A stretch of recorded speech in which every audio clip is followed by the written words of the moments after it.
பரிசுத்தமான காலை தொழுகையிலே பங்கு கொண்டிருக்கின்ற உங்கள் அனைவரையும் ஆண்டவரும் மீட்பருமாகிய இயேசு கிறிஸ்துவின் நிதான நாமத்திலே அன்போடு வாழ்த்துவதில் மிகுந்த மகிழ்ச்சி அடைகிறோம்.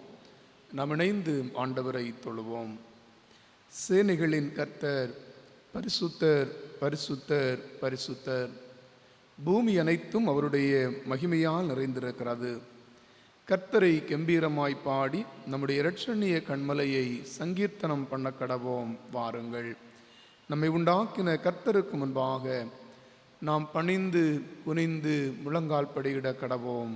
வாருங்கள், ஜெபம் செய்வோம். அன்பு நிறைந்த எங்கள் நல்ல கடவுளே, அமைதலும் ஆசீர்வாதமும் நிறைந்த பரிசுத்தமான இந்த நாளின் காலை வேளையிலும் ஆண்டவருடைய பரிசுத்தமான சமூகத்திலே நாங்கள் ஒருமனப்பட்ட உள்ளத்தோடு கூடி ஆண்டவருக்கு ஆராதனை செய்யும்படியாய் தந்த நல்ல பாக்கியத்திற்காக உமக்கு நாங்கள் நன்றி சொல்லுகிறோம். சென்ற நாட்களெல்லாம் ஆண்டவர் எங்களோடு கூட இருந்தீர். கண்ணிமை போல வைத்து ஆண்டவர் எங்களை பாதுகாத்து கொண்டீர். சகலவிதமான தீமைகளுக்கும் பொல்லாப்புகளுக்கும் ஆபத்துகளுக்கும் விலக்கி ரட்சித்து கொண்டீர். நன்றி சொல்லுகின்றோம். நன்றி நிறைந்த உள்ளத்தோடு உடைய நாமத்தை மகிமைப்படுத்துவதற்காக உடைய பரிசுத்தமான சமூகத்திலே நாங்கள் கூடி வந்திருக்கிறோம். ஆண்டவருடைய பரிசுத்தமான பிரசன்னம் எங்களிலே நிறைவாய் தங்கியிருக்கவும், ஆராதனையின் வழியாய் ஆண்டவரை நாங்கள் மகிமைப்படுத்தவும், ஆண்டவர் அருளுகின்ற நன்மைகளை ஆசிகளை கண்டுகொள்ள ஆவியானவர் எங்களுக்கு அனுகிரகம் தர வேண்டும் என்று மீட்பராம் இயேசுவின் வழியாய் வேண்டிக் கொள்கிறோம் பிதாவே, ஆமென். ஆண்டவருடைய பரிசுத்த நாம மகிமைக்காக நாம் அனைவரும் எழுந்து நின்று 12வது ஞான பாடலை பாடுவோம். ஆத்மாமே உன் ஆண்டவரின் திருப்பாதம் பணிந்து. 12வது ஞான பாடல்.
திருவிருந்து என்னும் பரிசுத்த நற்கருணை ஆயத்தம். பக்கம் 3 ஆராதனையை தொடருவோம். நின்றவாறே வேண்டுதல் செய்வோமாக. எல்லா இருதயங்களையும் எல்லா விருப்பங்களையும் எல்லா இரகசியங்களையும் அறிந்திருக்கிற சர்வ வல்லமையுள்ள கடவுளே, நாங்கள் தேவரீரிடத்தில் பரிபூரணமாய் அன்பு கூறவும் உமது பரிசுத்த நாமத்தை உத்தமமாய் மகிமைப்படுத்தவும் உமது பரிசுத்த ஆவியின் ஏவுதலால் எங்கள் இருதயத்தின் சிந்தனைகளை பரிசுத்தம் பண்ணியருள எங்கள் கர்த்தராகிய இயேசு கிறிஸ்துவின் மூலமாய் வேண்டிக் கொள்ளுகிறோம். ஆமேன். உன்னதத்தில் இருக்கிற தேவனுக்கு மகிமையும் பூமியிலே சமாதானமும் மனுஷர் மேல் பிரியமும் உண்டாவதாக. கர்த்தராகிய பராபரனே, பரமராஜாவே, சர்வத்துக்கும் வல்ல பிதாவாகிய கடவுளே, உம்மை துதிக்கிறோம், உம்மை புகழுகிறோம், உம்மை வணங்குகிறோம், உம்மை மகிமைப்படுத்துகிறோம். உமது சிறந்த மகிமையின் நிமித்தம் உமக்கு ஸ்தோத்திரம் செலுத்துகிறோம்.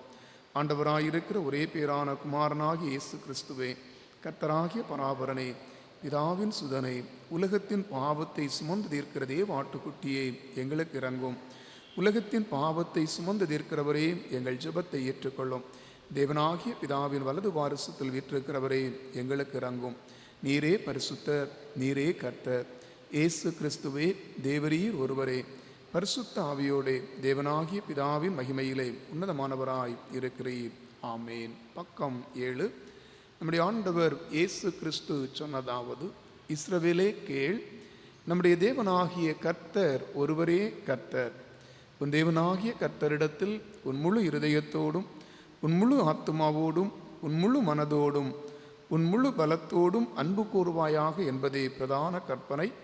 இதற்கு ஒப்பாயிருக்கிற இரண்டாம் கற்பனை என்னவென்றால், உன்னிடத்தில் நீ அன்பு கூறுவது போல பிறனிடத்திலும் அன்பு கூறுவாயாக என்பதே. இவைகளிலும் பெரிய கற்பனை வேறொன்றுமில்லை. இவ்விரண்டு கற்பனைகளிலும் நியாயப்பிரமாணம் முழுமையும் தீர்க்க தரிசனங்களும் அடங்கியிருக்கின்றன என்பதே. ஆண்டவரே, எங்களுக்கு இறங்கி இந்த பிரமாணத்தை கைக்கொள்ள எங்கள் இருதயத்தை ஏவியருளும். ஆமேன்.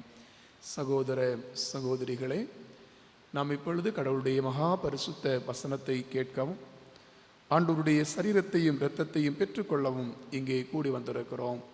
உத்தம மனஸ்தாபத்தோடும் விசுவாசத்தோடும் அவரிடத்தில் கிட்டி சேர்வதற்காக கடவுளுடைய கிருபையை தேடி முழங்காற்படியிட்டு அமைதியாக நம்மை நாமே சோதித்து அறிவோமாக.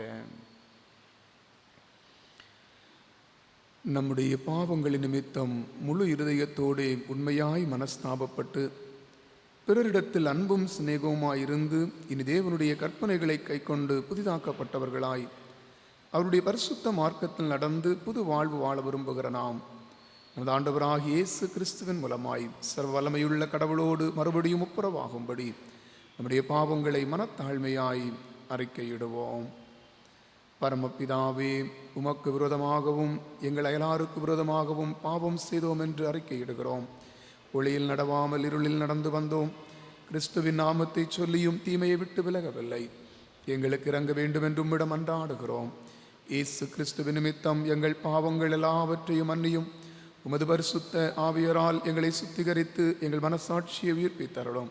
உம்முடைய பரிசுத்த நாமத்துக்கு மகிமை உண்டாகும்படி நாங்கள் இனி புது ஜீவனுள்ளவர்களாய் உமக்கு ஊழியம் செய்யத்தக்கதாக மற்றவர்களுக்கு மன்னிக்க எங்களுக்கு உதவி புரியும். ஆமேன். இயேசு கிறிஸ்துவின் மூலமாய் தமிழத்தில் உண்மையாய் மனம் திரும்புகிற யாவருக்கும் அருளப்படுகிற கிருபை நிறைந்த தேவ வசனத்தை கேளுங்கள். பாவிகளை ரட்சிக்க கிறிஸ்து இயேசு உலகத்தில் வந்தார் என்கிற வார்த்தை உண்மையும் எல்லா அங்கீகரிப்புக்கும் பாத்திரமானது.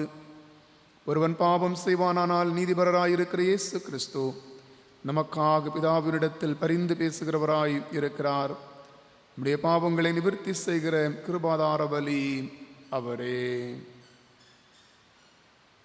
நம்முடைய பரமபிதாவாகிய சர்வ வல்லமையுள்ள கடவுள் உத்தம மனஸ்தாபத்தோடும் உண்மையான விசுவாசத்தோடும் தம்மிடத்திற்கு மனம் திரும்பி தங்கள் சகோதரர் சகோதரிகளுடைய குற்றங்களை மன்னிக்கிற யாவருக்கும் பாவ மன்னிப்பை அருளி செய்வோம் என்று மிகுந்த இரக்கமாய் வாக்குத்தத்தம் செய்திருக்கிறார். அவர் நம்முடைய கர்த்தராகிய இயேசு கிறிஸ்துவின் நிமித்தம் நமக்கு இறங்கி நம்முடைய பாவங்கள் எல்லாவற்றையும் மன்னித்து அவைகளினின்று நம்மை விடுதலையாக்கி சகல நன்மையிலும் நம்மை உறுதிப்படுத்தி நிலைநிறுத்தி நம்மை நித்திய ஜீவக்கரையில் சேர்ப்பாராக. ஆமேன். தேவருக்கே ஸ்தோத்திரம் உண்டாவதாக. ஆண்டவர் உங்களோடு இருப்பாராக. ஜெபம் செய்வோம். நல்ல கடவுளே, ஆசீர்வாதமான இந்த புதிய மாதத்தின் முதல் பரிசுத்தமான நாளிலும் ஆண்டவருடைய பரிசுத்தமான சமூகத்திலே நாங்கள் ஒருமனப்பட்ட உள்ளத்தோடு கூடி வந்து ஆண்டவரை தொழுது சேவிக்கின்ற நல்ல கிருபைகளை எங்கள் வாழ்க்கையிலே ஒரு முறை கூட கொடுத்திருக்கிற உம்முடைய அன்புக்காக நாங்கள் உமக்கு நன்றி சொல்லுகின்றோம். உன்னை என் உள்ளம் கையில் வனைந்திருக்கிறேன் என்று சொன்ன ஆண்டவர், உம்முடைய உள்ளம் கையில் வைத்து ஒவ்வொரு நாளும் நீர் எங்களை வனைந்து கொண்டிருக்கின்றீர். தொடர்ந்து நீர் விரும்புகின்ற மாத்திரமாய் எங்களை வனைந்து உம்முடைய நாமத்திற்கு மகிமையாய் பயன்படுத்தும்படியாக நாங்கள் வேண்டுதல் செய்கின்றோம்.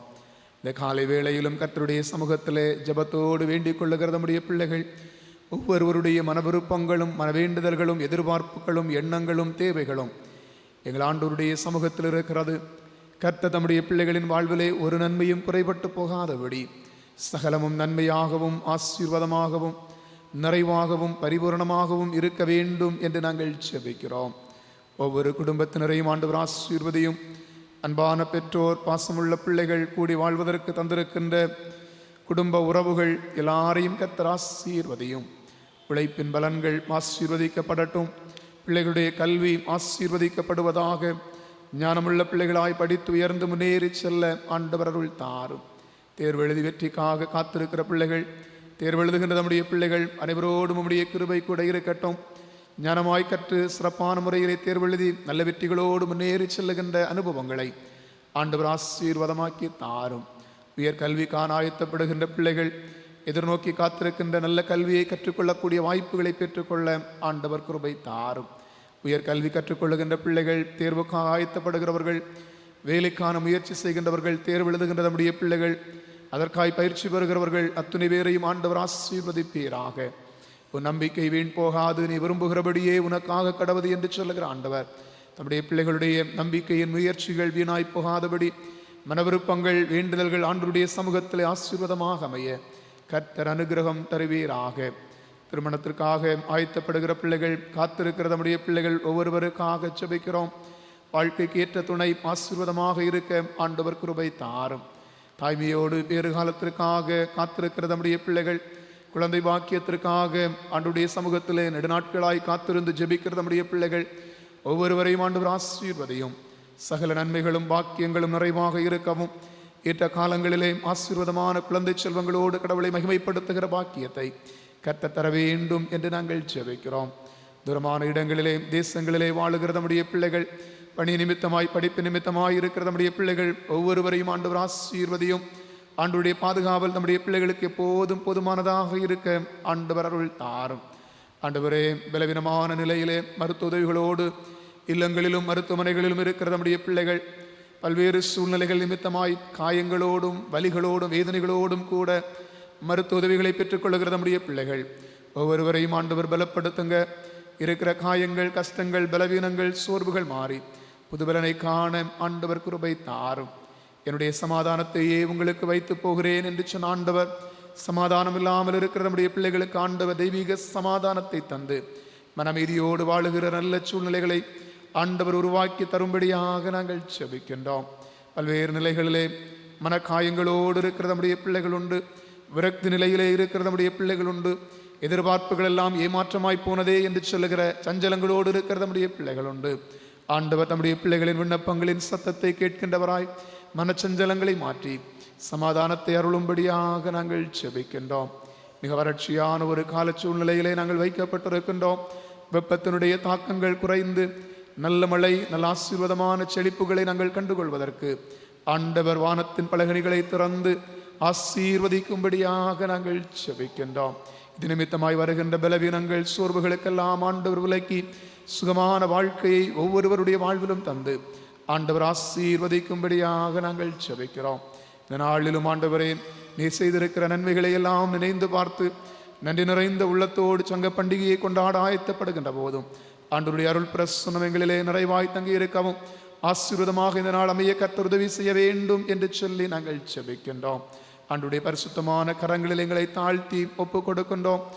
மெல்லிய சத்தத்தை கேட்பதற்கு நாங்கள் ஆயத்தப்படுகிறோம். அவனுடைய வசனம் எங்கள் கால்களுக்கு தீபமாகவும் பாதைக்கு வெளிச்சமாகவும் அமையட்டும்.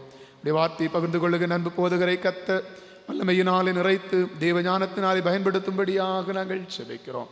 இயேசுவின் வழியாய் வேண்டிக் கொள்ளுகிறோம் பிதாவே, ஆமேன். பரமண்டலங்களில் இருக்கிற எங்கள் பிதாவே, உடைய நாமம் பரிசுத்தப்படுவதாக, உடைய ராஜ்யம் வருவதாக, உடைய சித்தம் பரலோகத்திலே செய்யப்படுகிறது போல பூமியிலும் செய்யப்படுவதாக.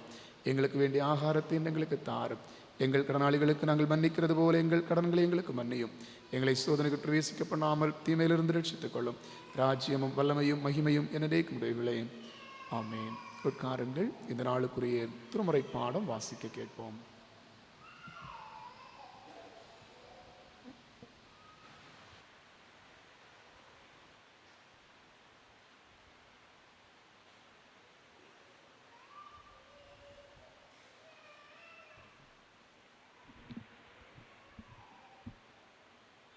வாசிக்கும்படியாக தரப்பட்டுள்ள வேத பகுதி புதிய ஏற்பாட்டின் பகுதி யோவான் எழுதின சுவிசேஷம் 20ஆம் அதிகாரம் வசனங்கள் 24 29 வரை. யோவான் 20 வசனங்கள் 24 29 வரை. இயேசு வந்திருந்தபோது 12 ஒருவனாகிய திதுமு எனப்பட்ட தோமா என்பவன் அவர்களுடனே கூட இருக்கவில்லை. மற்ற சிஷ்யர்கள் கர்த்தரை கண்டோம் என்று அவனுடைய சொன்னார்கள். அதற்கு அவன், அவருடைய கைகளில் ஆணிகளில் உண்டான காயத்தை நான் கண்டு அந்த காயத்தில் என் விரலை விட்டு என் கையை அவருடைய விழாவிலே போட்டால் ஒழிய விசுவாசிக்க மாட்டேன் என்றான். மறுபடியும் 8 நாளைக்கு பின்பு அவருடைய சீஷர்கள் வீட்டுக்குள்ளே இருந்தார்கள். தோமாவும் அவர்களுடனே கூட இருந்தான். கதவுகள் ஊட்டப்பட்டிருந்தது. அப்பொழுது இயேசு வந்து நடுவே நின்று, உங்களுக்கு சமாதானம் என்றார். பின்பு அவர் தோமாவை நோக்கி, நீ உன் விரலை இங்கே நீட்டி என் கைகளை பார். உன் கையை நீட்டி என் விழாவிலே போடு. அவிசுவாசியாராமல் விசுவாசியாயிரு என்றார். தோமா அவருக்கு பிரதியுத்தரமாக, என் ஆண்டவரே, என் தேவனே என்றான். அதற்கு இயேசு, தோமாவே, நீ என்னை கண்டதினாலே விசுவாசித்தாய், காணாதிருந்தும் விசுவாசிக்கிறவர்கள் பாக்கியவர்கள் என்றார் என்பவைகளே. ஆமென். கிறிஸ்துவுக்கே மகிமை உண்டாவதாக.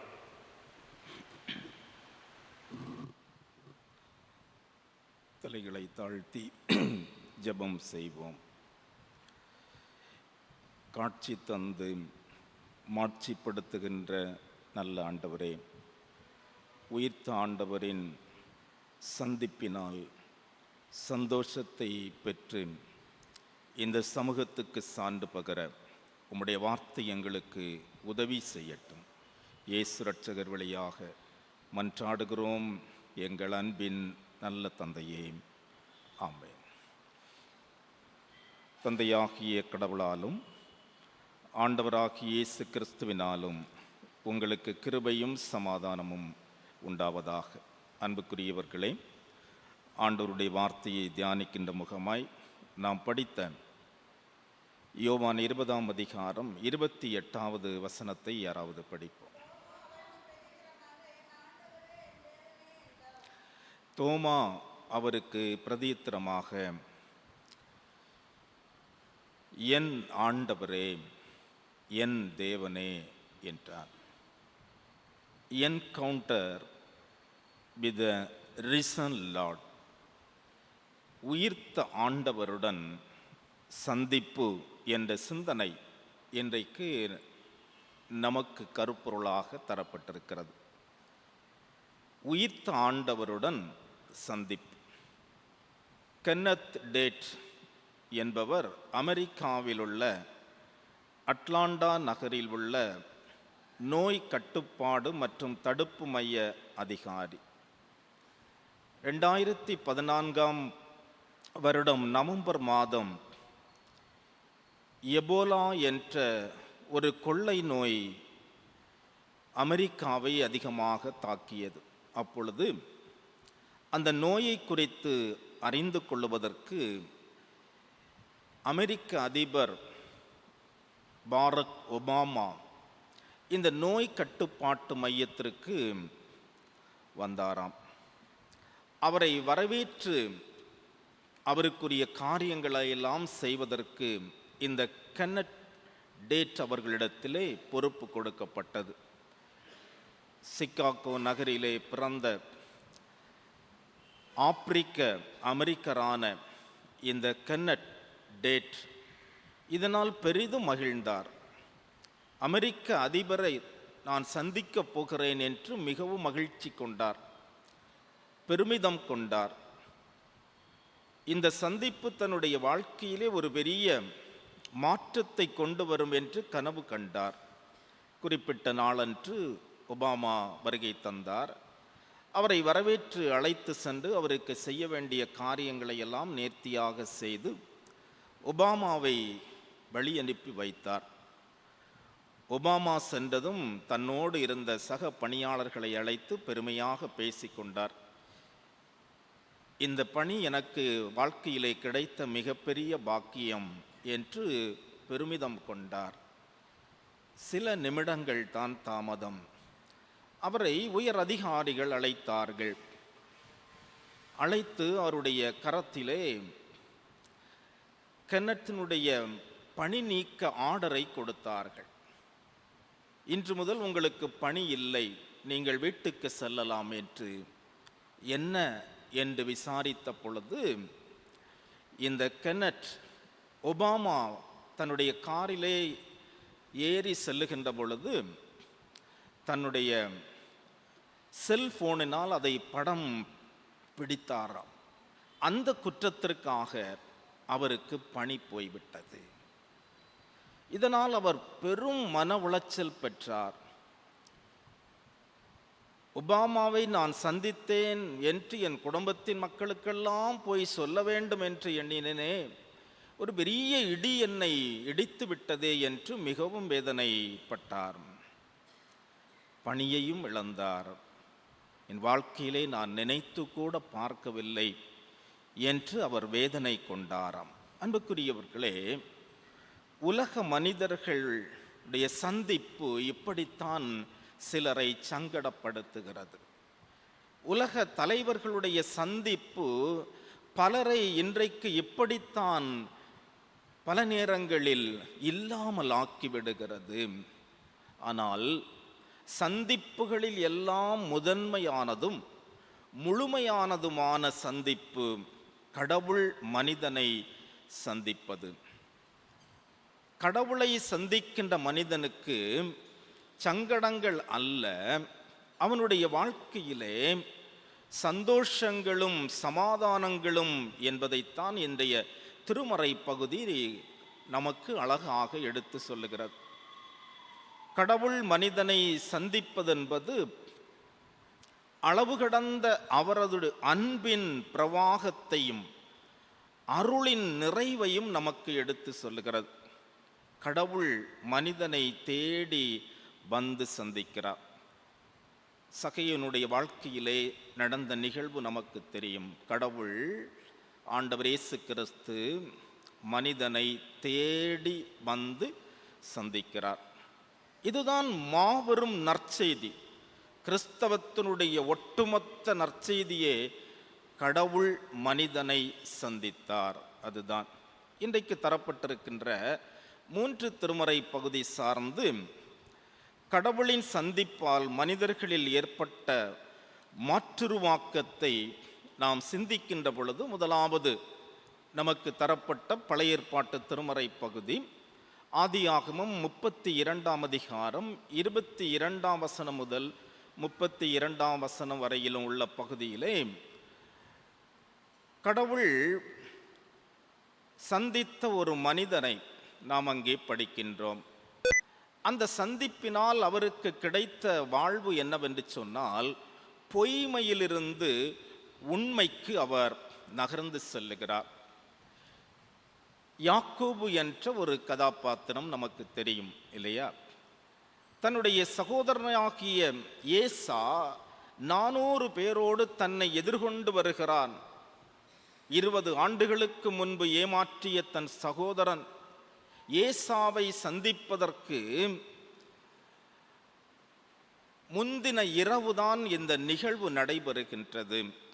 யாக்கோபு என்றாலே பொய்யன், ஏமாற்றுகிறவன், கால்வாரி விடுபுபவன் என்பது பொருள். அப்படித்தான் அவருடைய செயல் இருந்தது இல்லையா? ஏசாவினுடைய சேஷ்ட புத்திர பாகத்தை அபகரித்து கொண்ட ஒரு எத்தன்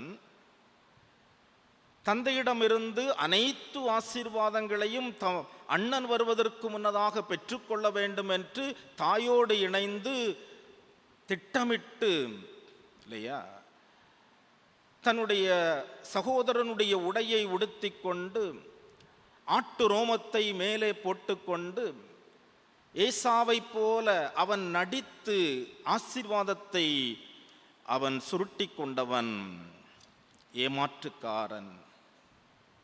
ஈசாக்கு தடவி பார்த்து சொல்லுகிறார், குரலோ யாக்கோபனுடைய குரல், ஆனால் ஏசாவினுடைய உடையின் மனம் இருக்கிறது. அவனை முத்தமிட்ட பொழுது ஏசாவினுடைய உடலிலே அந்த உடையிலே ஒரு வயல் வாசனை என்று அவர் சற்று சந்தேகத்தோடு இருந்தாலும் கேட்கிறார், நீ என் குமாரனாகிய ஏசாதானோ? பொழுது யாக்கோபு என்ன சொல்லுகிறார், நான் தான். பாருங்கள், பொய். இப்படி மாறுவேடம் பூண்டு நான் ஏசாதான் என்று பொய் சொல்லி ஆசீர்வாதத்தை தட்டி பறித்தவர் தான் இந்த யாக்கோபு. இப்பொழுது அண்ணன் மூலமாக ஆபத்து வருகிறது என்றவுடனே தனியே ஓடி போகிறார். தனியே என்று சொன்னால் கடவுளை சந்திப்பதற்காக ஓடுகிறார். இந்த சந்திப்பிலே கடவுள் கேட்ட முதல் கேள்வி ஆதியாகமம் 32 அதிகாரம் 27வது வசனத்திலே, அவர் உன் பேர் என்ன என்று கேட்டார். அதற்கு யாக்கோபு என்றார். இங்குதான் யாக்கோபு உண்மையை சொல்லுகிறார். தந்தை உன்னுடைய பெயர் என்னக்கென்று கேட்ட பொழுது நான் ஏசாதான் என்று பொய் சொன்னவர், இப்பொழுது தனிமையிலே கடவுளை சந்தித்த பொழுது கடவுளும் அதே கேள்வியை கேட்கிறார் தன்னுடைய தூதன் மூலமாக, நான் யாக்கோபு. உடனே ஆண்டவர் அங்கே சொல்லுகின்ற போது 28வது வசனத்திலே, அப்பொழுது அவர் உன் பேர் இனி யாக்கோபு எனப்படாமல் இஸ்ரவேல் எனப்படும், தேவனோடும் மனிதனோடும் போராடி மேற்கொண்டாயே என்றார். இந்த சந்திப்பு சாதாரணமானது அல்ல. யாக்கோபு நான் தேவனை முகமுகமாய் கண்டேன், உயிர் தப்பி பிழைத்தேன் என்று சொல்லி அந்த ஸ்தலத்துக்கு பெனியேல் என்று பெயரிடுகின்றார். பெனியேல் என்று சொன்னால் கடவுளுடைய முகம் என்று பொருள். இந்த கடவுளின் சந்திப்பு யாக்கோபினுடைய பொய்மையை மாற்றி உண்மைக்கு நேராய் அவரை வழிநடத்தியது. இதனால் அங்கு ஒரு சகோதர உறவு ஏற்படுகிறது. தொடர்ந்து அந்த பகுதிகளை நீங்கள் படித்து பார்க்கின்ற பொழுது ஆதியாகமம் 33 அதிகாரம் 4வது வசனத்திலே, யாக்கோவும் ஏசாவும் கட்டி தழுவி கழுத்தை கட்டி முத்தமிட்டு இருவரும் அழுதார்கள். அன்பர்களே, பொய்மை மறையும் போது உண்மை உதயமாகிறது. இன்றைக்கும் நம்மில் பலர் சகோதரர்களுக்குள்ளே உறவற்ற பகைமை உணர்வோடு பழிவாங்கும் எண்ணத்தோடு ஆண்டுகள் பல வாழ்ந்து கொண்டிருந்தால், உயிர்த்த ஆண்டவர் உங்களை சந்தித்து உறவுக்குள் வாருங்கள், பொய்மையை விட்டு மெய்மைக்குள் வாருங்கள், ஏமாற்றுத்தனங்களை விட்டு வாழ்வுக்கு வாருங்கள், உண்மைக்கு வாருங்கள் என்று சொல்லி ஆண்டவர் நம்மை அழைக்கின்றார்.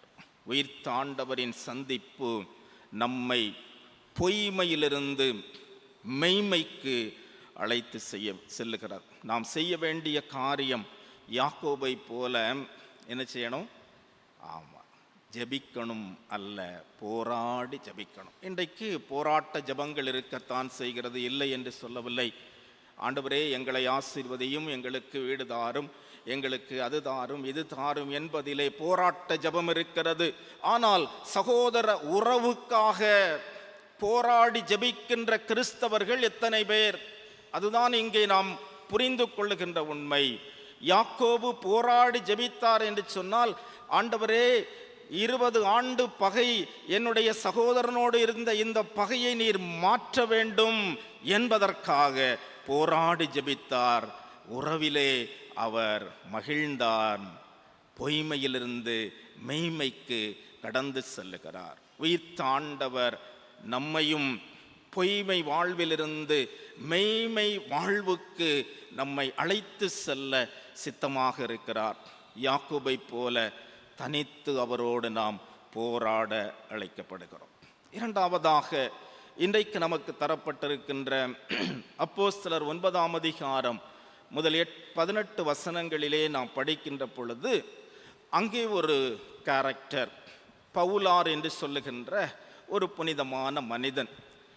அவருடைய வாழ்க்கையிலே உயிர்த்த ஆண்டவருடைய சந்திப்பினால் ஏற்பட்ட தாக்கம் என்னவென்று சொன்னால், இறுக்கத்திலிருந்து இரக்கத்திற்கு, இறுக்கத்திலிருந்து இரக்கத்திற்கு உயிர்த்த ஆண்டவர் அவனை அழைத்து கொண்டு செல்லுகின்றார். பவுலார் யூத சமயத்திலும் திருச்சட்டத்திலும் மிக இறுக்கமாக இருந்தவர் அல்லது வைராக்கியமாக இருந்தவர். அவருக்கு ஒரு சந்தேகம், மரத்திலே தூக்கப்பட்ட இயேசுவை மேசியாவாக கிறிஸ்தவர்கள் அறிக்கையிட்டதை அவரால் ஏற்றுக்கொள்ளவே முடியவில்லை. திருச்சட்டத்திலும் யூத பாரம்பரியத்திலும் அதிக பற்றும் இறுக்கமும் கொண்ட பவுலை மனமாற்றியது, உருவாக்கியது உயிர்த்த கிறிஸ்துவனுடைய திருக்காட்சி. தமஸ்கு அனுபவத்தின் வழியாக இந்த உண்மையை நாம் புரிந்து கொள்ள முடிகிறது. அப்போஸ்தலர் 9ஆம் அதிகாரத்திலே 26, 27 வசனங்களிலே நாம் அதை படித்துக் கொள்ளுகின்றோம். உயிர்த்த ஆண்டவருடைய சந்திப்பை குறித்து அவர் பிந்தி கொரிந்தியருக்கு கடிதம் எழுதுகின்ற பொழுது சொல்லுவார். 1 கொரிந்தியர் 15ஆம் அதிகாரம் 8வது வசனத்திலே, உயிர்த்த கிறிஸ்து தம் சீடர்களுக்கு பிறகு எனக்கு தரிசனமானார் என்று குறிப்பிட்டு அவர் சொல்லுகின்ற போது சொல்லுவார், எப்படி சீடர்களுக்கு இயேசு கிறிஸ்து உயிர்த்த காட்சியை அளித்தாரோ அவ்வண்ணமே எனக்கும் அளித்தார்.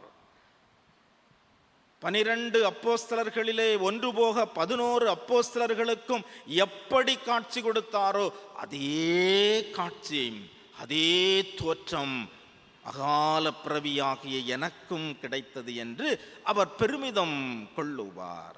1 கொரிந்தியர் 15ஆம் அதிகாரம் 3 முதல் 8 வசனங்களிலே அதை நாம் படித்து கொள்ளலாம். அன்பான ஆண்டவருடைய பிள்ளைகளே, அது மட்டுமல்ல, யூத சமய தலைவர்களின் அதிகாரத்தோடும் ரோமை ஆட்சியாளர்களுடைய அனுமதியோடும் கிறிஸ்தவர்களை இல்லாமலாக்குவதுதான் தன்னுடைய பணி என்று விரைந்து வீரத்தோடு தமஸ்கு சாலையிலே இறுக்கத்தோடு மன இறுக்கத்தோடு கொலை வரியோடு சென்றவரை உயிர்த்த ஆண்டவர் தடுத்து நிறுத்துகிறார். உயிர்த்த ஆண்டவருடைய ஒளி அவரை ஆட்கொண்ட பொழுது அந்த இறுக்கமான மனிதன் சொன்ன இரக்கமான வார்த்தை என்ன தெரியுமா? ஆண்டவரே, நான் என்ன செய்ய சித்தமாயிருக்கிறேன். அதுவரையிலும் அவர் என்ன செய்ய வேண்டும் என்று அவருக்கு தெரியும்.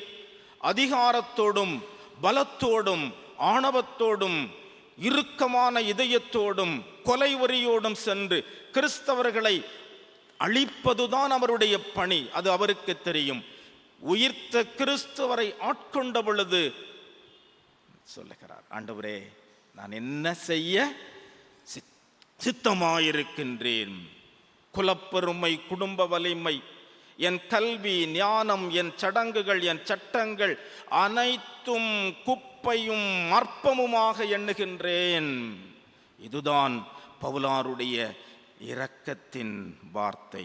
அன்பான ஆண்டவருடைய பிள்ளைகளே, கலாத்தியருக்கு அவர் சொல்லுகின்ற பொழுது இந்த இரக்கமான வார்த்தையினுடைய முழுமையை சொல்லுவார்.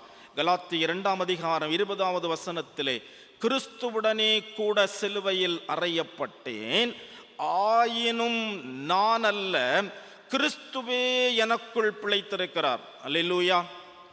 கிறிஸ்துவே எனக்குள் பிழைத்திருக்கிறார் என்று சொல்லுகின்ற அந்த அறிக்கைதான் அந்த இரக்கத்தின் அறிக்கை. உயிர்த்த ஆண்டவரின் சந்திப்பால் இறுக்கங்களெல்லாம் இரக்கங்களாக மாறிவிடுகிறது.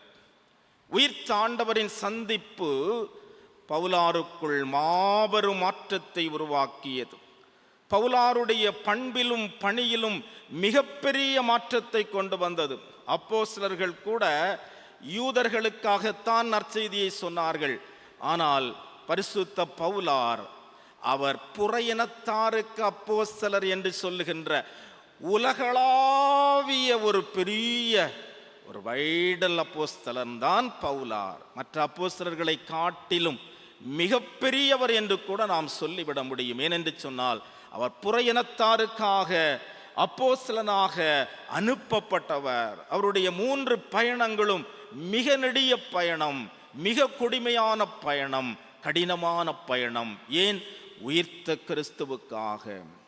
துன்புறுத்துபவராக இருந்த பவுலை ஒரு மாபெரும் அருள்பணியாளராக மாற்றியது.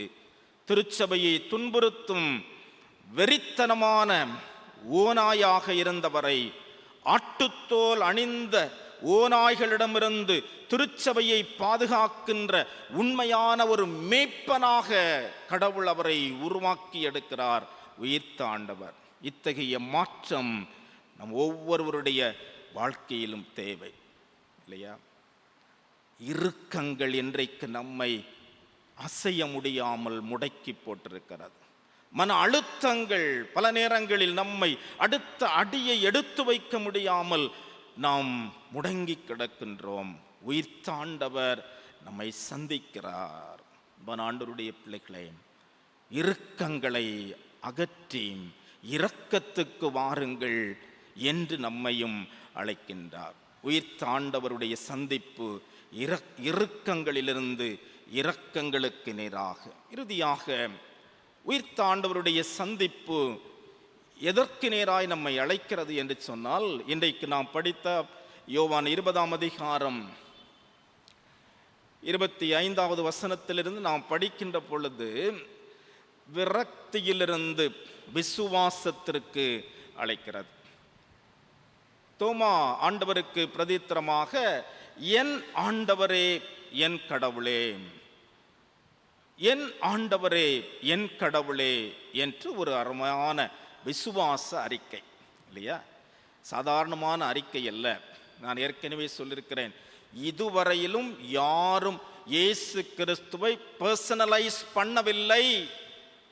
ஆமா, இவர்தான் முதலாவது சொல்லுகிறார், என் ஆண்டவர், மை லார்ட், மை காட். இப்படி தனி மனித ஒரு வாழ்க்கையிலே கிறிஸ்துவை உட்கொண்ட ஒரு மனிதன் தான் இந்த தோமா. விரக்தி இன்றைக்கு அனைவரையும் விரட்டி அடித்து கொண்டிருக்கிறது. இங்கிலாந்து அரசி விக்டோரியா தன்னுடைய கணவனின் மரணத்திற்கு பின்பு சொன்னது, இப்போது என்னை விக்டோரியா என்று உரிமையோடும் அதிகாரத்தோடும் அழைப்பதற்கு யாரும் இல்லை. 1000 பேர் சுற்றி நின்று எனக்கு மரியாதை தருகிறார்கள், ஆனாலும் நான் தனிமையை உணர்கிறேன். விரக்தி. ஐரோப்பாவில் உள்ள முதன்மையான நாட்டிய நடனத்தில் நடனமாடுகின்ற பெண் லட்ச மக்களை தன் திறமையால் கவர்ந்தவர். அவர் சொல்லுகிறார், மில்லியன் அளவிலான மக்கள் சூழ நின்று என்னை பாராட்டினாலும் நான் என் தனிமையையும் நான் தனித்திருப்பதையும் உணர்கிறேன் என்று சொல்லுகிறாள். விரக்தி. இவையெல்லாம் இந்த உலக பிரபலங்கள் வாழ்வில் இழப்புகளினால் ஏற்பட்ட விரக்திகள். இதே போன்றுதான் சீடர்களும் இயேசு கிறிஸ்துவனுடைய இறப்புக்கு பின் அவரது அனைவரும் கூடியிருந்தாலும் ஒவ்வொருவரும் தன்னளவிலும் கூட்டளவிலும் கிறிஸ்து இல்லாத ஒரு வெறுமையை அறிந்து விரக்தியோடு இருந்தார்கள். இந்த விரக்தியின் அனுபவத்தில் தான் அவர்கள் புட்டிய அறைக்குள்ளே நடுங்கிக் கொண்டிருக்கின்றார்கள். யோவான் 20ஆம் அதிகாரம் 24 முதல் 29 வசனங்களிலே உயிர்த்த கிறிஸ்து தம் அடியவர்களுக்கு இரண்டாம் முறை கொடுக்கின்ற காட்சிதான் இன்றைக்கு நாம் படித்த இந்த திருமறை பகுதி. முதல் காட்சியிலே தோமா இடம்பெறவில்லை இல்லையா? தோமாவை தவிர மற்றவர்கள் எல்லாம் இருந்தார்கள். ஏன் முதலாவது காட்சியிலே அந்த கூட்டத்திலே தோமா இல்லை? இந்த கேள்விக்கு ஒரு இறையியலாளர் அழகாக பதில் சொல்லுவார். தன்னுடைய நண்பரான லாசரு இறந்தபோது ஆண்டவர் இயேசு கிறிஸ்து யூதேயா சென்றிருந்தார். அப்பொழுது ஆண்டவருக்கு அங்கு கொலை மிரட்டல் வந்தது. அதற்கு முன்னதாக கொலை மிரட்டல் வந்தது. அப்பொழுது லாசருவின் வீட்டுக்கு செல்ல வேண்டும் என்று ஆண்டவர் சீடர்களோடு பகிர்ந்து கொண்ட பொழுது சீடர்கள் எல்லாரும் தடுத்தார்கள். ஆண்டவரே, ஏற்கனவே அங்கு சென்று யூதேயாவுக்கு சென்று கல்லறிப்படுவதற்கு நாம் தப்பி வந்தோம். இன்னும் அங்கு சென்றால் உமக்கு ஆபத்து, அங்கே செல்லக்கூடாது என்று எல்லாரும் தடுக்கிறார்கள். அப்பொழுது தோமா மாத்திரம் சொல்லுவார். யோவான் 11ஆம் அதிகாரம் 7 முதல் 16 வசனங்களிலே நாம் படிக்கின்ற பொழுது இந்த தோமா சொல்லுவார், நாமும் அவரோடு செல்வோம், அவரோடு இறப்போம். இதுதான் தோமாவினுடைய விசுவாச அறிக்கை.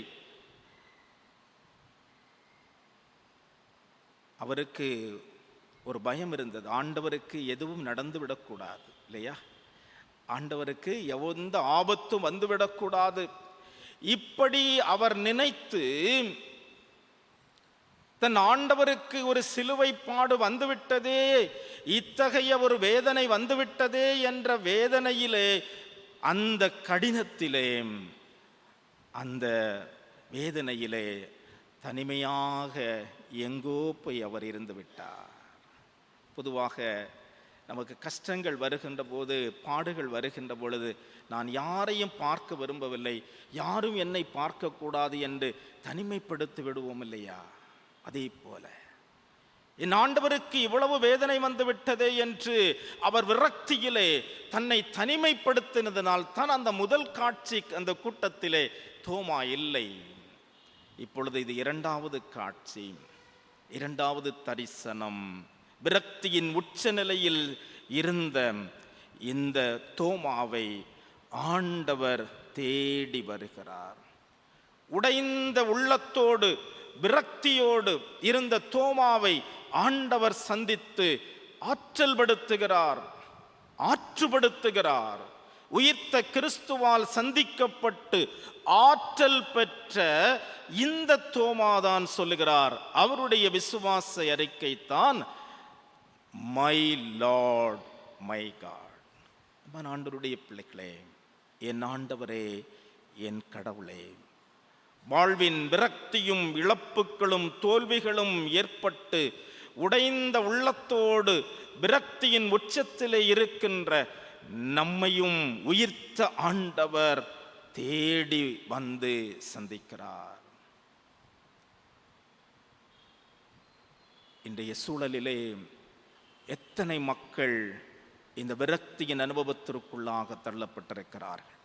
இந்த விரக்தியினால் தங்களை தனிமைப்படுத்தி, என்னை யாரும் பார்க்கக்கூடாது, யாரையும் நான் பார்க்க விரும்பவில்லை, யாரிடத்திலும் நான் பேச விரும்பவில்லை என்ற உச்சகட்டத்தில் இருக்கிற போது உன்னை தேடி வருகிற ஒருவர் உண்டென்றால் உயிர்த்த ஆண்டவர். அல்லேலூயா!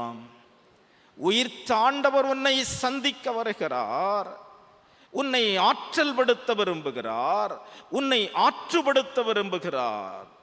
ஆண்டவருடைய பிள்ளைகளே, உயிர்த்த ஆண்டவரால் ஆற்றுப்படுத்தப்பட்டு ஆற்றல்படுத்தப்பட்ட மனிதனாய் விரைந்து வந்தவர்தான் தோமா. எதுவரைக்கும் வந்து விட்டார்? நம்ம ஊர் வரை வந்துட்டார். அப்படிதானே? கிறிஸ்துவுக்கு பின் 52வது ஆண்டிலே நம்முடைய பகுதியிலே அவர் தமிழகத்திலே வந்தார் என்று சொன்னால் எவ்வளவு விரைவாக விரக்திகளை எல்லாம் விரட்டி விரைந்து வந்தவர்தான் தோமா. இந்த தோமா இந்த பகுதியிலே வரவில்லை என்று சொன்னால் இன்றைக்கு நாம் இப்படியெல்லாம் இருந்திருக்க முடியுமா என்ற கேள்வியும் உள்ளங்களில் எழும்பத்தான் செய்கிறது. உயிர்த்தாண்டவருடைய சந்திப்பு விரக்தியை விரட்டி விசுவாசத்திற்கு நம்மை ஆற்றல் படுத்துகிறது. சாது சுந்தர் சிங் அவர்கள் சொல்லுவார்கள், கிறிஸ்து நமக்குள் இருந்தால் நமது வாழ்க்கை முற்றிலும் கிறிஸ்துவை போன்றதாக இருக்கும். அது எப்படி என்று அவர் விளக்கம் கொடுப்பார். தண்ணீரில் கரைந்த உப்பு கண்ணுக்கு புலப்படுவது இல்லை, ஆனால் அது இல்லாமல் போய்விடவில்லை. தண்ணீரை சுவைத்து பார்த்தால் அந்த உப்பு இருப்பதை நாம் உணர்கிறோம். அதுபோல நமக்குள் இருக்கும் கிறிஸ்து அரூபியாயிருப்பினும் நம்முடன் அவர் பகிர்ந்து கொள்ளும் அன்பின் மூலமாக மற்றவர்களுக்கு அவர் புலப்படுகிறார். ஆண்டவருடைய பிள்ளைகளே, நம்முடைய வார்த்தை, நம்முடைய வாழ்க்கை வாயிலாக உயிர்த்த கிறிஸ்து நம்மை சந்திக்கிறார் என்பதை நாம் மற்றவர்களுக்கு வெளிப்படுத்த வேண்டும். இதுதான் உயிர்த்த கிறிஸ்து நம்மை சந்தித்தார் என்பதற்குரிய சான்று. என்னுடைய வார்த்தைகளும் என்னுடைய வாழ்வுகளும் உயிர்த்த கிறிஸ்து என்னை சந்தித்தார் என்று சான்று பகர்வதற்கு ஆண்டவர் நம்மை அழைக்கின்றார். நமது வாழ்வின் செயல்பாடுகள் வழியாக நம்மை காண்போர் கேட்போர் அனைவரும் உயிர்த்த ஆண்டவரை சந்தித்த ஒரு கருவியாக நம்மை ஆண்டவர் எடுத்து பயன்படுத்துவாராக. உயிர்த்த கிறிஸ்துவனுடைய சந்திப்பால் பொய்மையிலிருந்து உண்மைக்கு பயணிப்போம். உயிர்த்த கிறிஸ்துவின் சந்திப்பால் இறுக்கத்திலிருந்து இரக்கத்திற்கு முன்னேறுவோம். உயிர்த்த கிறிஸ்துவின் சந்திப்பால் விரக்தியிலிருந்து விசுவாசத்திற்கு அர்ப்பணிப்போம். கடவுள் தாமே இந்த திருவசனங்களை நம்முடைய வாழ்க்கையிலே வடிவமாக்கி கொடுப்பாராக. ஆமென்.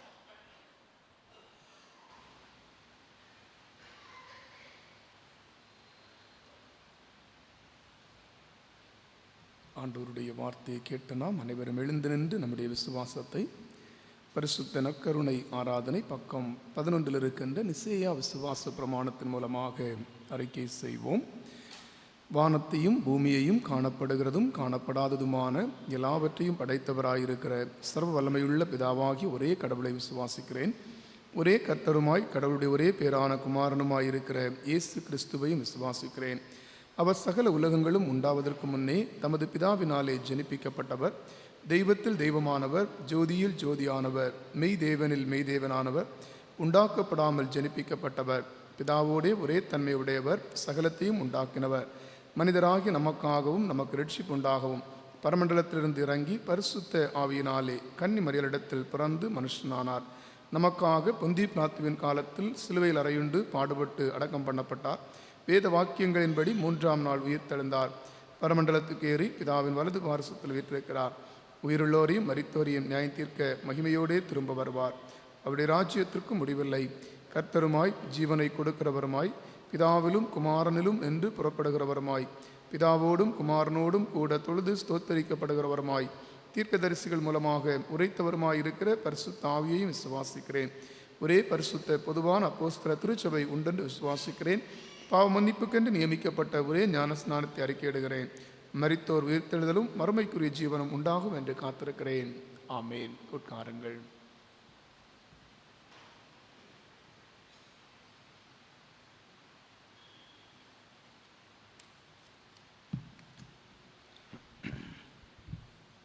சபைக்கு அறிவிக்க வேண்டிய அறிவிப்புகள்.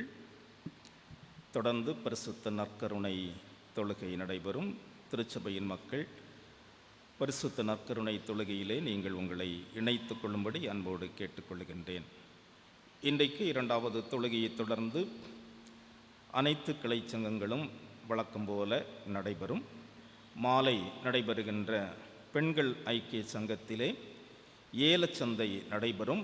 பெண்கள் சங்க உறுப்பினர்கள் ஒவ்வொருவரும் ஒவ்வொரு ஏலப்பொருள் கொண்டு வரும்படி உங்களை அன்போடு கேட்டுக்கொள்கின்றேன்.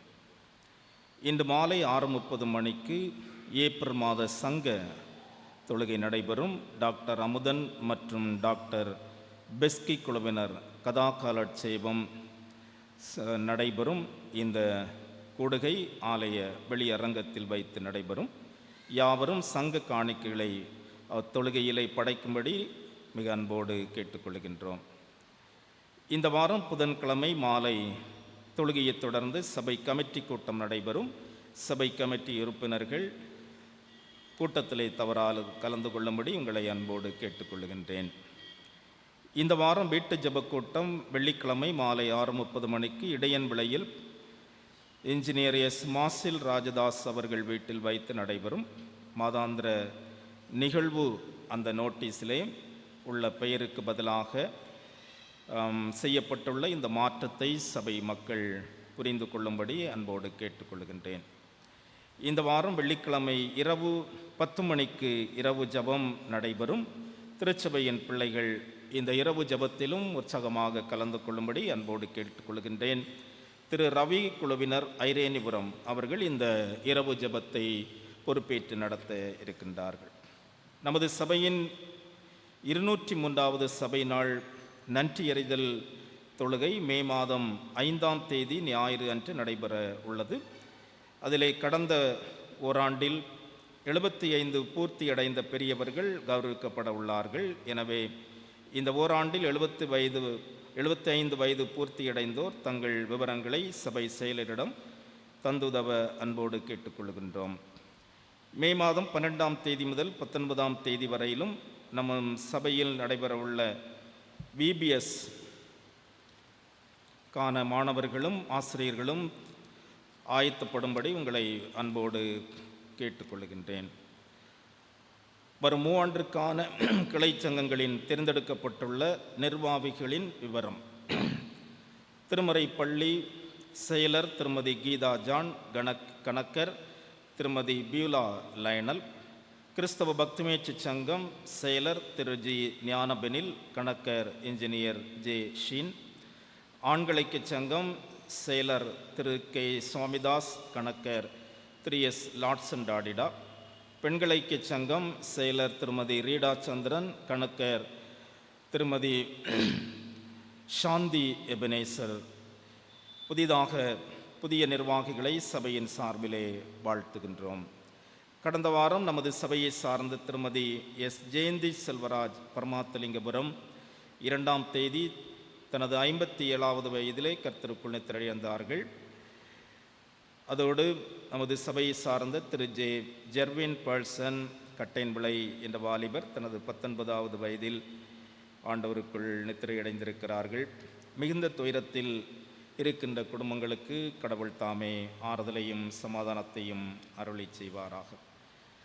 சபை ஆண்கள் சங்கத்தினர் தங்கள் தாங்கும் மிஷனரி ஆதரவுக்காக கூடுதலாக 26,030 ரூபாய் நிலைவர நிதியாக தந்திருக்கிறார்கள்.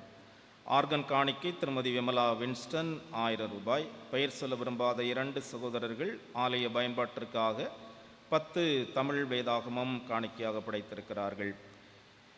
நாம் அறிந்தபடி இன்றைக்கு சரியாக 10:30 மணிக்கு நம்முடைய கிளை சபையான அழகர்கோணம் திருச்சபையினுடைய சபை நாள் விழா நடைபெறும். திருச்சபையின் மக்கள் அனைவரும் அழைக்கப்படுகின்றீர்கள். வருகின்ற செவ்வாய்க்கிழமை போதகர்கள் குடும்பமாக ஒரு நாள் சுற்றுலா செல்ல இருப்பதினால் அந்த நாளிலே நாங்கள் இருவரும் இங்கே இருக்க மாட்டோம். ஆகவே அவசர தேவைகளுக்கு செயலரை அணுகும்படி உங்களை அன்போடு கேட்டுக்கொள்கின்றேன். அடுத்த ஞாயிற்றுக்கிழமை நம்முடைய சேகர பெண்கள் ஐக்கிய சங்க கூடுகை நேசமணி நகர் ஆலயத்தில் வைத்து நடைபெறும் என்பதையும் அறிவிக்கின்றோம்.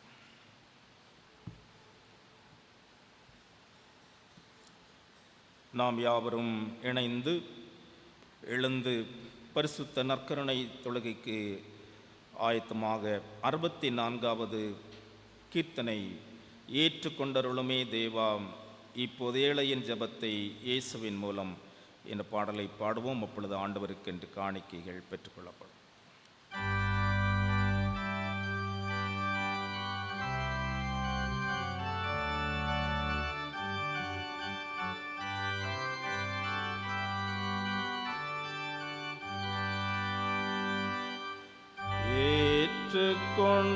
ஏற்றுக்கொண்டருளுமே தேவா இப்போதேளையின் ஜபத்தை இயேசுவின் மூலம்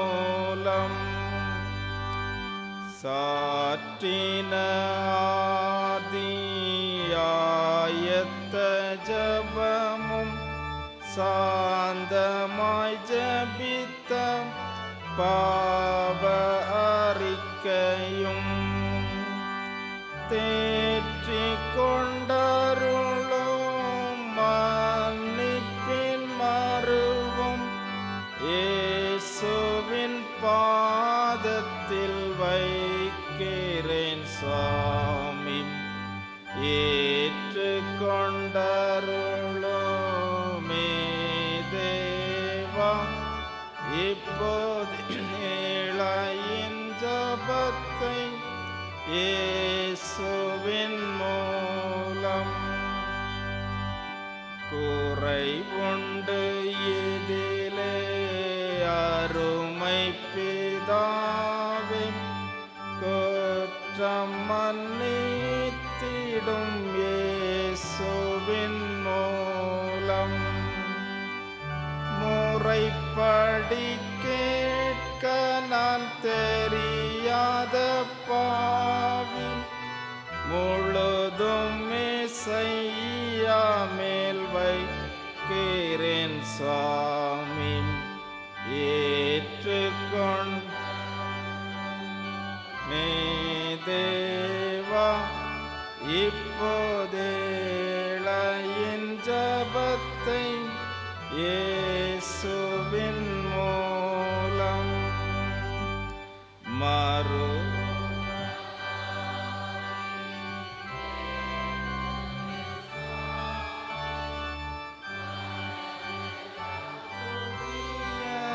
தாக்கிடும் சுவாமி.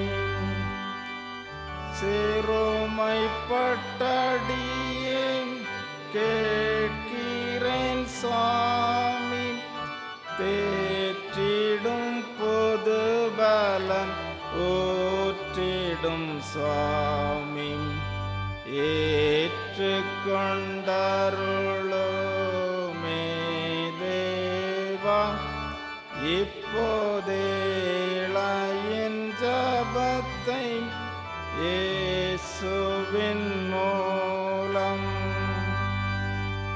விசுவாசம் பெருகி நிலைத்திடச் செய்யும், வெளிப்படும் மறைபொருள் பலப்படச் செய்யும். சிசுவை போல் மறுபடி பிறந்திடச் செய்யும், தேவாவியன் உள்ளம் தங்கிடச் செய்யும். ஏற்றுக்கொண்டருளுமே தேவா, இப்போதேளையின் ஜபத்தை இயேசுவின் மூலம்.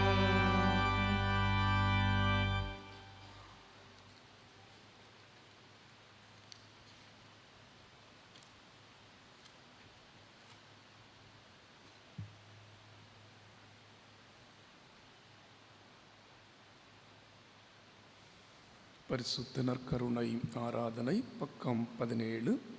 இதோ சகோதர சகோதரிகள் ஒருமித்து வாசம் பண்ணுகிறது. எவ்வளவு நன்மையும் எவ்வளவு இன்பமானது! அந்த ஒரே அப்பத்தில் நாம் எல்லாரும் பங்கு பெறுகிறபடியால் அநேகரான நாம் ஒரே அப்பமும் ஒரே சரீரமாய் இருக்கிறோம்.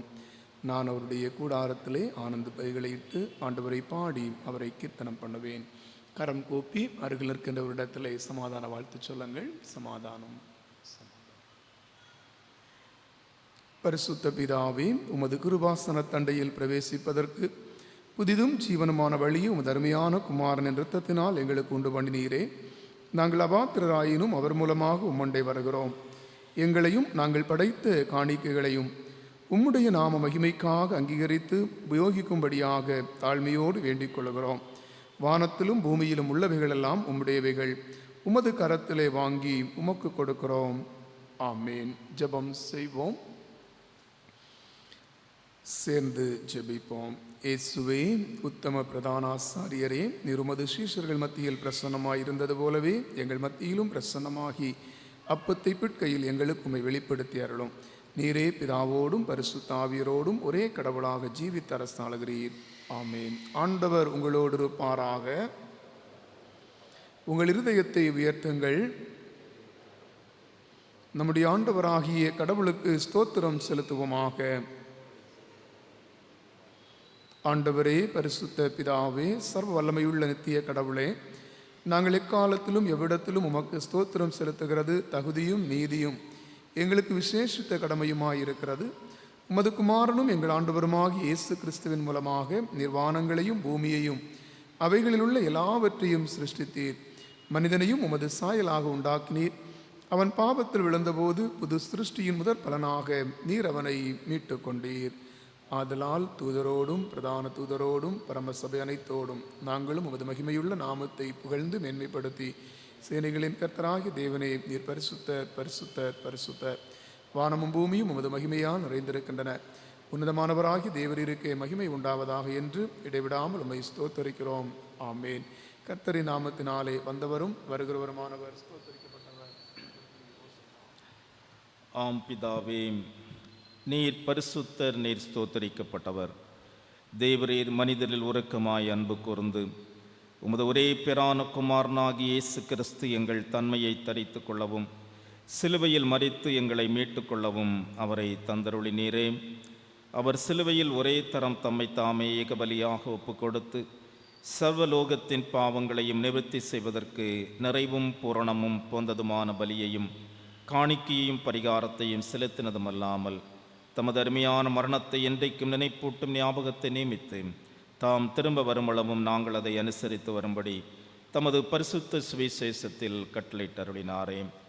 அவர் தாம் காட்டி கொடுக்கப்பட்ட அன்று ராத்திரியிலே அப்பத்தை எடுத்து ஸ்தோத்திரம் பண்ணி அதை பிட்டு சீடர்களுக்கு கொடுத்து, நீங்கள் வாங்கி புசியுங்கள், இது உங்களுக்காக கொடுக்கப்படுகிற என்னுடைய சரீரம், என்னை நினைவு கூறும்படி இதை செய்யுங்கள் என்றார். ஆண்டவரே,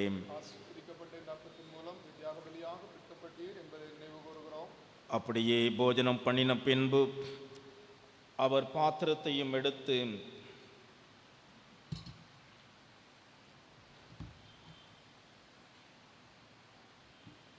ஸ்தோத்திரம் பண்ணி அவர்களுக்கு கொடுத்து, நீங்கள் எல்லாரும் இதிலே பானம் பண்ணுங்கள், இது பாவ மன்னிப்பு உண்டாகும்படி உங்களுக்காகவும் அநேகருக்காக சிந்தப்படுகிற புது உடன்படிக்கைக்குரிய என்னுடைய இரத்தம், இதை பானம் பண்ணும் பொழுதெல்லாம் என்னை நினைவு கூறும்படி இதை செய்யுங்கள் என்று திருவுளம் பற்றினார். ஆண்டவரே,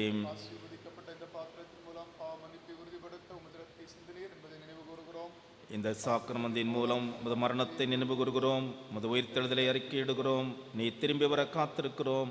கிறிஸ்துவே, உமக்கே ஸ்தோத்திரம் உண்டாவதாக. ஆதலால் பிதாவே, உமது குமாரனாகிய எங்கள் ஆண்டவரின் அருமையான பாடுகளையும் மரணத்தையும் மகிமையான உயிர்த்தெழுதலையும் பரமேறுதலையும் நினைவு கூர்ந்து உமது அடியார்களாகிய நாங்கள் அவருடைய கட்டளையின்படியே அவர் திரும்ப வருமளவும் அவரை நினைவு கூர்ந்து இதை செய்கிறோம். அவரில் நீர் எங்களுக்காக நிறைவேற்றின பூரண மீட்புக்காக உமக்கு நன்றி செலுத்துகிறோம். கர்த்தாவே, இரக்கமுள்ள பிதாவே, நாங்கள் பிற்கிற அப்பம் கிறிஸ்துவனுடைய சரீரத்தின் ஐக்கியமாய், நாங்கள் ஆசீர்வதிக்கிற பாத்திரம் கிறிஸ்துவனுடைய இரத்தத்தின் ஐக்கியமாயும் இருக்கும்படி எங்களையும் நீரே தந்த இந்த அப்பத்தையும் திராட்சரசத்தையும் உமது பரிசுத்த ஆவியானவரால் பரிசுத்தப்படுத்த வேண்டும் என்று மிகுந்த தாழ்மையோடு வேண்டிக் கொள்ளுகிறோம். நாங்கள் எல்லாரும் எங்கள் ஆண்டவர் கிறிஸ்துவில் கூட்டி இணைக்கப்பட்டவர்களாகி விசுவாசத்தில் ஒருமைப்படவும் தலையாகி அவருக்குள் எல்லாவற்றிலேயும் வளரவும் கிருபை செய்யும். அவரோடும் பரிசுத்தாவியரோடும் ஐக்கியமாயிருக்கிற சர்வ வல்லமையுள்ள பிதாவாகி உமக்கு அவர் மூலமாய் சகல கனமும் மகிமையும் என்றென்றைக்கும் உண்டாவதாக. ஆமேன். ஆண்டவருடைய பாதத்திலே நம்மை ஒரு விசை கூட தாழ்த்தி, ஆண்டவரே, உம்முடைய சந்திப்பு என்னை புதிய மனிதனாக மாற்றுருவாக்கம் செய்யட்டும். உம்முடைய சந்திப்பு பொய்மையிலிருந்து என்னை உண்மைக்கு நேராய் வழிநடத்தட்டும். இறுக்கத்திலிருந்து இரக்கத்துக்கு என்னை வழிநடத்தட்டும். உம்முடைய சந்திப்பு விரக்தியிலிருந்து விசுவாசத்திற்கு என்னை அர்ப்பணம் செய்ய தூண்டட்டும் என்ற வேண்டுதலோடு ஆண்டவருடைய பந்தியிலே நம்மை இணைத்து கொள்ளுவோம். வாருங்கள், யாவரும் இணைந்து மனத்தாழ்மையோடு பின்வருகின்ற ஜெபத்தை நாம் ஏறெடுப்போம். இரக்கமுள்ள கர்த்தாவே, எங்கள் சுயநீதியை நம்பி நாங்கள் உம்முடைய பந்தியில் சேர துணையாம். தேவருடைய அளவற்ற இரக்கத்தையே நம்பி சேருகிறோம். உடைய மேஜையின் கீழ் விழும் துணிக்கைகளையும் பொறுக்கிக் கொள்ள நாங்கள் பாத்திரர் அல்ல. ஆனாலும் தேவரீர் எப்பொழுதும் இரக்கம் செய்கிற இரட்சணமுடைய மாறாத ஆண்டவராயிருக்கிறீர். ஆகையால் கிருபையுள்ள கர்த்தாவே, உமதர்மையான குமாரனாகிய இயேசு கிறிஸ்துவின் விலைமதியாத சரீரத்தால் இரத்தத்தாலும் எங்கள் பாவமுள்ள சரீரமும் ஆத்துமாவும் சுத்தமாகி எப்பொழுதும் நாங்கள் அவருக்குள்ளும் அவர் எங்களுக்குள்ளும் வாசமாயிருப்பதற்கு ஏற்ற விதமாய் அவருடைய சரீரத்தை புசித்து அவருடைய இரத்தத்தை பானம் பண்ண எங்களுக்கு கிருபை செய்தருளும். ஆமேன். நாம் பிற்கிற அப்பம் கிறிஸ்துவனுடைய சரீரத்தின் ஐக்கியமாய் இருக்கிறதல்லவா?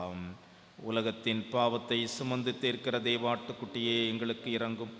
உலகத்தின் பாவத்தை சுமந்து தீர்க்கிற தேவாட்டுக்குட்டியே எங்களுக்கு இறங்கும்.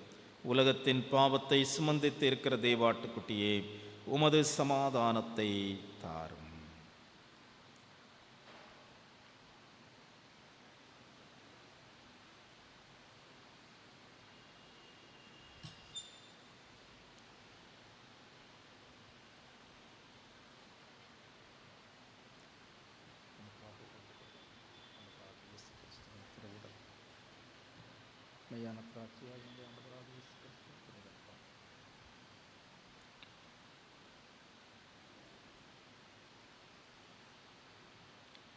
கர்த்தருடையவைகள் கர்த்தரின் பிள்ளைகளுக்கு. கர்த்தரின் பந்தி உங்களுக்கு ஆயத்தமாக்கப்பட்டிருக்கிறது. வாருங்கள், கர்த்தர் உங்களை பந்திக்கு அழைக்கிறார்.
முன்வர இயலாதவர் யாரும் இருப்பீர்கள் என்று சொன்னால் உங்களுடைய கரங்களை உயர்த்தி காட்டுமாறு அன்போடு கேட்கின்றோம்.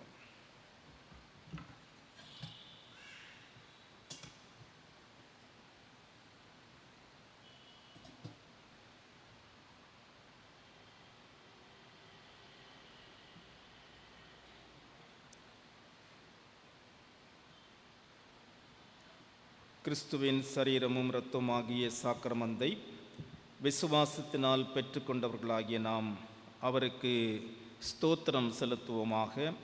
ஜெபம் செய்வோம். சங்கீதக்காரனோடு இணைந்து ஆண்டவரை ஸ்தோத்தரிப்போம். என் ஆத்துமாவே கர்த்தரை ஸ்தோத்திரி, என் முழு உளமேருடைய பரிசுத்த நாமத்தை ஸ்தோத்திரி. என் ஆத்துமாவே கர்த்தரை ஸ்தோத்திரி, கர்த்தர் செய்த சகல உபகாரங்களையும் மறவாதே.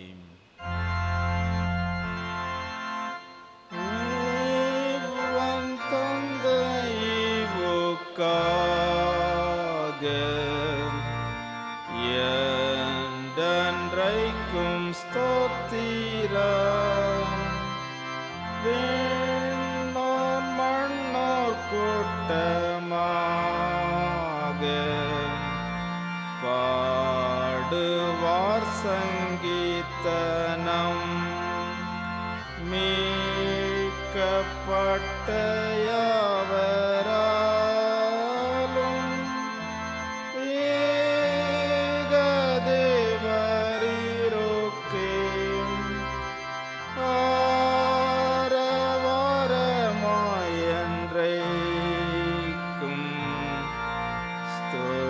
ஸ்தோத்திரம் உண்டாகவே.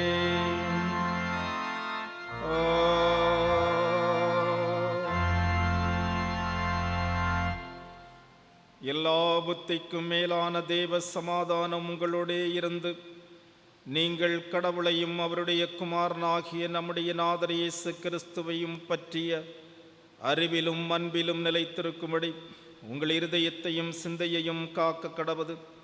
பிதா, குமாரன், பரிசுத்த ஆவியாருமாகிய சர்வ வல்லமை பொருந்திய கடவுளுடைய ஆசீர்வாதம் உங்களுக்குள்ளே இருந்து எப்பொழுதும் உங்களுடனே நிலைத்திருக்க கடவது.